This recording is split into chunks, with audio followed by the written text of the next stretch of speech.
ರಾಜ್ಯ ಬಿಜೆಪಿಯಲ್ಲಿ ಅಡ್ಡಮತ ತಂದಿಟ್ಟಿರುವಂತಹ ಬಿರುಗಾಳಿ ಕೇಸರಿ ಪಾಳ್ಯದಲ್ಲಿ ಮಹಾ ಭೂಕಂಪದ ಮುನ್ಸೂಚನೆಯನ್ನು ಕೊಡ್ತಾ ಇದೆ. ಮತ್ತೆ ಜೋರಾಗ್ತಾ ಇರುವಂತದ್ದು ರಾಜ್ಯಾಧ್ಯಕ್ಷರ ಬದಲಾವಣೆಯ ಚರ್ಚೆ. ಅಡ್ಡ ಮತದಾನದ ಬಗ್ಗೆ ದೆಹಲಿ ನಾಯಕರು ರಿಪೋರ್ಟ್ ಕೇಳಿದ್ದಾರೆ. ಶೀಘ್ರದಲ್ಲೇ ರಾಜ್ಯಾಧ್ಯಕ್ಷರ ಬದಲಾವಣೆಗೆ ಮುಹೂರ್ತ ಫಿಕ್ಸ್ ಆಗಬಹುದಾ?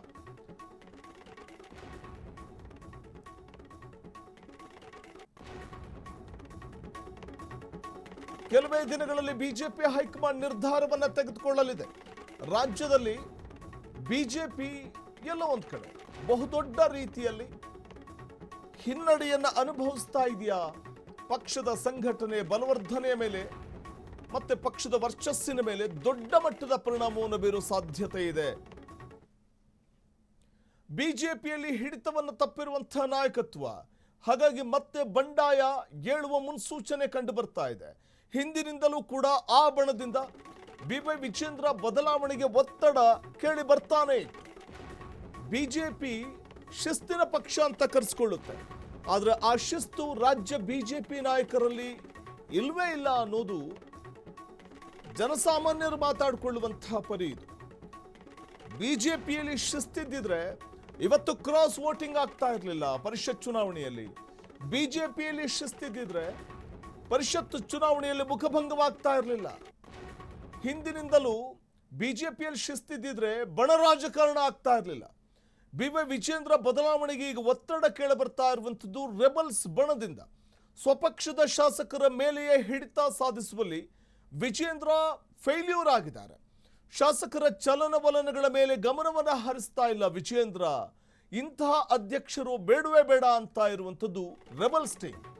ಪರಿಷತ್ ಮುಖಭಂಗದ ಬಳಿಕ ವಿಜೇಂದ್ರ ಬದಲಾವಣೆ ಫಿಕ್ಸ್ ಆಗುವ ಸಾಧ್ಯತೆಗಳು ದಟ್ಟವಾಗಿದೆ. ದೆಹಲಿ ಬಿಟ್ಟು ರಾಜ್ಯ ರಾಜಕೀಯಕ್ಕೆ ಬರ್ತಾರ ಜೋಶಿ. ಇತ್ತ ಲಿಂಗಾಯತ ಕಾರ್ಡ್ ಬಳಸಿ ರೇಸ್ನಲ್ಲಿ ವಿ ಸೋಮಣ್ಣ ಇದ್ದಾರೆ. ರಾಜ್ಯಾಧ್ಯಕ್ಷ ರೇಸ್ನಲ್ಲಿ ಪ್ರಹ್ಲಾದ್ ಜೋಶಿ ಇದ್ದಾರೆ, ವಿ ಸೋಮಣ್ಣ ಇದ್ದಾರೆ. ರಾಜ್ಯಾಧ್ಯಕ್ಷ ಸ್ಥಾನಕ್ಕೆ ಪ್ರಬಲವಾಗಿ ಕೇಳಬರ್ತಾ ಇರುವಂತಹ ಹೆಸರು ಅದು ಪ್ರಹ್ಲಾದ್ ಜೋಶಿ ಅವರದ್ದು. ದೆಹಲಿ ಬಿಟ್ಟು ರಾಜ್ಯ ರಾಜಕಾರಣಕ್ಕೆ ಬರ್ತಾರ ಜೋಶಿ. ಇತ್ತ ಲಿಂಗಾಯತ ಕಾರ್ಡ್ ಪ್ಲೇ ಮಾಡಲಿಕ್ಕೆ ವಿ ಸೋಮಣ್ಣ ಮುಂದಾಗಲಿದ್ದಾರೆ ಅನ್ನುವಂಥ ಮಾಹಿತಿ ಇದೆ. ಸೋಮಣ್ಣಗೆ ರಾಜ್ಯಾಧ್ಯಕ್ಷ ಪಟ್ಟವನ್ನು ಕಟ್ಟುತ್ತಾ ಹೈಕಮಾಂಡ್, ಈ ಕುತೂಹಲ ಇದೆ. ಯಾಕಂದ್ರೆ ಒಂದ್ ಕಡೆ ಪ್ರಹ್ಲಾದ್ ಜೋಶಿಗಿಂತ ಸಕ್ರಿಯವಾಗುವಂಥ ನಾಯಕ ಬೇರೊಬ್ಬ ಇಲ್ಲ ರಾಜ್ಯದಲ್ಲಿ. ಹಾಗಾಗಿ ಪ್ರಹ್ಲಾದ್ ಜೋಶಿಗೆ ಕಟ್ಟುವಂಥದ್ದು, ಅವರಿಗೆ ಪಟ್ಟವನ್ನು ಕಟ್ಟುವಂಥದ್ದು ಪಕ್ಷದ ಹಿತದೃಷ್ಟಿಯಿಂದ ಒಳ್ಳೆಯದು ಅನ್ನುವಂಥ ಒಂದು ತೀರ್ಮಾನಕ್ಕೆ ಹೈಕಮಾಂಡ್ ಬರುವ ಸಾಧ್ಯತೆಗಳಿದೆ.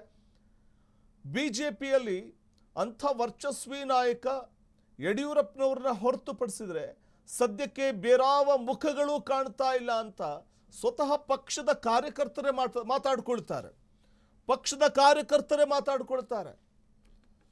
ಹಾಗಾಗಿ ಪ್ರಹ್ಲಾದ್ ಜೋಶಿ ಸದ್ಯಕ್ಕೆ ಕಾಣಿಸ್ತಾ ಇರುವಂತಹ ಏಕೈಕ ಆಶಾಭಾವನೆ ಅಥವಾ ಏಕೈಕ ಮುಖ. ಕೇವಲ ಅಧ್ಯಕ್ಷರಲ್ಲ, ವಿಪಕ್ಷ ನಾಯಕರನ್ನು ಬದಲಾವಣೆ ಮಾಡಬೇಕು ಅನ್ನುವಂಥ ಒಂದು ಮಾತು ಕೂಡ ಪಕ್ಷದಲ್ಲಿ ಕೇಳಿ ಬರ್ತಾ ಇದೆ. ವಿಪಕ್ಷ ನಾಯಕ ಅಶೋಕ್ ಬದಲಾವಣೆಗೂ ಕೌಂಟ್ ಡೌನ್ ಶುರುವಾಗೋ ಸಾಧ್ಯತೆಗಳಿದೆ. ಅಶೋಕ್ ಸ್ಥಾನಕ್ಕೂ ಕೂಡ ಕೇಳಿ ಬರ್ತಾ ಇರುವಂತಹ ಹೆಸರು ಅದು ಸುನಿಲ್ ಕುಮಾರ್ ಅವರ ಹೆಸರು. ಪಕ್ಷ ಮುನ್ನಡೆಸೋದಕ್ಕೆ ಕಟ್ಟು ನಿರ್ಧಾರವನ್ನ ತೆಗೆದುಕೊಳ್ಳುವಂತಹ ನಾಯಕ ಬೇಕು, ಪ್ರಬಲ ನಾಯಕ ಬೇಕು. ಆಡಳಿತಾರೂಢ ಕಾಂಗ್ರೆಸ್ ಪಕ್ಷವನ್ನು ಎದುರಿಸುವಂತಹ ಪ್ರಬಲ ನಾಯಕ ಬೇಕು. ಒಂದೇ ಕಲ್ಲಿಗೆ ಎರಡು ಹಕ್ಕಿಯನ್ನ ಹೊಡೆಯೋದಕ್ಕೆ ಹೈಕಮಾಂಡ್ ಪ್ಲಾನ್ ಮಾಡ್ತಾ ಇದೆ. ಸುಮ್ಮನೆ ತಣ್ಣಗೆ ಮೆತ್ತಗೆ ರಿಯಾಕ್ಟ್ ಮಾಡ್ತಾ ಹೋದ್ರೆ ಪಕ್ಷವನ್ನು ಕಟ್ಟೋದಕ್ಕೂ ಆಗೋದಿಲ್ಲ, ಪಕ್ಷವನ್ನು ಸಂಘಟನೆ ಮಾಡಲಿಕ್ಕೆ ಆಗೋದಿಲ್ಲ, ಪಕ್ಷವನ್ನು ಬಲವರ್ಧನೆ ಮಾಡಲಿಕ್ಕೆ ಆಗೋದಿಲ್ಲ, ಪಕ್ಷವನ್ನು ವಿಶ್ವಾಸಕ್ಕೆ, ಪಕ್ಷದಲ್ಲಿರೋ ನಾಯಕರುಗಳನ್ನು ವಿಶ್ವಾಸಕ್ಕೆ ತೆಗೆದುಕೊಳ್ಳೋದಕ್ಕೂ ಆಗೋದಿಲ್ಲ, ಪಕ್ಷವನ್ನು ಅಧಿಕಾರದ ಗದ್ದುಗೆ ಏರ್ಲಿಕ್ಕೂ ಪ್ರಮುಖ ಕಾರಣೀಭೂತರಾಗುವುದಕ್ಕೆ ಸಾಧ್ಯ ಆಗುವುದಿಲ್ಲ. ಮೆತ್ತಗೆ ಇದ್ದು ಬಿಟ್ರೆ ಕಾಂಗ್ರೆಸ್ ಪಕ್ಷದಲ್ಲಿ ಇರುವಂಥ ಒಬ್ಬ ಸಿದ್ದರಾಮಯ್ಯ, ಒಬ್ಬ ಡಿ.ಕೆ. ಶಿವಕುಮಾರ್, ಅಂಥ ಕಟ್ಟಾಳುಗಳು ಬಿಜೆಪಿಗೆ ಅನಿವಾರ್ಯತೆ ಇದೆ ಅನ್ನುವಂಥದ್ದನ್ನ ಸ್ವಪಕ್ಷದ ನಾಯಕರುಗಳೇ ಹೇಳ್ತಾರೆ. ಅಂಥ ನಾಯಕರುಗಳು ಬೇಕು ಪಕ್ಷವನ್ನು ಕಟ್ಟಲಿಕ್ಕೆ, ಪಕ್ಷವನ್ನು ಬಲವರ್ಧನೆ ಮಾಡಲಿಕ್ಕೆ, ಪಕ್ಷವನ್ನು ಸಂಘಟಿಸಲಿಕ್ಕೆ, 2028ಕ್ಕೆ ಪಕ್ಷವನ್ನು ಮತ್ತೆ ಅಧಿಕಾರದ ಗದ್ದುಗೆಗೆ ತಂದು ಕೂರಿಸಲಿಕ್ಕೆ ಅಂಥ ಒಬ್ಬ ನಾಯಕ ಬೇಕು. ಒಬ್ಬ ಸಿದ್ದರಾಮಯ್ಯನಂತ ನಾಯಕ ಬೇಕು. ಜ್ಞಾನವನ್ನು ಇಟ್ಕೊಂಡಿರುವಂಥವ್ರು, ಸಮರ್ಥವಾಗಿ ಪಕ್ಷವನ್ನು ಮುನ್ನಡೆಸುವಂಥ ಕಟ್ಟಾಳು ಬೇಕು. ಅಂಥ ಒಬ್ಬ DK ಶಿವಕುಮಾರ್ ಬೇಕು. BJP ಪಕ್ಷಕ್ಕೆ ಅಂಥ ಕಟ್ಟಾಳುಗಳು, ಅಂಥ ಹುರಿಯಾಳುಗಳು ಬೇಕು. ಎಲ್ಲರೂ ವಿಶ್ವಾಸಕ್ಕೆ ತೆಗೆದುಕೊಂಡು ಹೋಗುವಂಥ ನಾಯಕ ಬೇಕು. ಅಂಥ ನಾಯಕ ಯಡಿಯೂರಪ್ಪನವರ ನಂತರದಲ್ಲಿ ಯಾರಿದ್ದಾರೆ ಅನ್ನುವಂಥದ್ದು ಸ್ವತಃ ಸ್ವಪಕ್ಷದಲ್ಲೇ ನಾಯಕರುಗಳಲ್ಲಿ ಕೇಳಿ ಬರುವಂಥ ಒಂದು ಪ್ರಶ್ನೆ. ಆ ಪ್ರಶ್ನಾರ್ಥಕ ಚಿಹ್ನೆ ಇನ್ನೂ ಕೂಡ ಹಾಗೆ ಮುಂದುವರೆದಿದೆ. ಸೊ ಆ ಒಂದು ಯಡಿಯೂರಪ್ಪನವರ ನಂತರದ ಸ್ಥಾನವನ್ನು ಫುಲ್ಫಿಲ್ ಮಾಡುವಂಥ ಒಬ್ಬ ನಾಯಕ ಅಂತಂದ್ರೆ ಅದು ಪ್ರಹ್ಲಾದ್ ಜೋಶಿನ, ಅಥವಾ ವಿ ಸೋಮಣ್ಣನ, ಅಥವಾ ಯತ್ನಾಳ್ ಅವರ. ಈ ಚರ್ಚೆ ಆಗಿಂದಲೂ ಇದೆ. ಒಂದು ಕಡೆ ರಾಜ್ಯ BJP ಉಸ್ತುವಾರಿಯನ್ನು ಬದಲಾವಣೆ ಮಾಡಬೇಕು ಅನ್ನುವಂಥ ಕೂಗು ಕೇಳಿ ಬರ್ತಾ ಇದೆ. ರಾಧಾ ಮೋಹನ್ ಅವರನ್ನ ಬದಲಾವಣೆ ಮಾಡಬೇಕು, ನಮಗೊಬ್ಬ ಸಮರ್ಥ ಕಾಂಗ್ರೆಸ್ ಉಸ್ತುವಾರಿ ಇರುವಂತಹ ಕೇಜ್ರಿವಾಲ್ ಅವರಂತಹ ಒಬ್ಬ ಸಮರ್ಥ BJP ಉಸ್ತುವಾರಿ ರಾಜ್ಯಕ್ಕೆ ಬೇಕು ಅನ್ನುವಂಥ ಕೂಗು BJPಯಲ್ಲಿ ಕೇಳಿ ಬರ್ತಾ ಇರುವಂತಹ ಸಂದರ್ಭದಲ್ಲೇ ವಿಪಕ್ಷ ನಾಯಕರು ಕೂಡ ಬದಲಾವಣೆ ಆಗಬೇಕು ಮತ್ತು ರಾಜ್ಯಾಧ್ಯಕ್ಷರು ಬದಲಾವಣೆ ಆಗಬೇಕು ಅನ್ನುವಂಥ ಕೂಗು ಕೇಳಿ ಬರ್ತಾ ಇದೆ.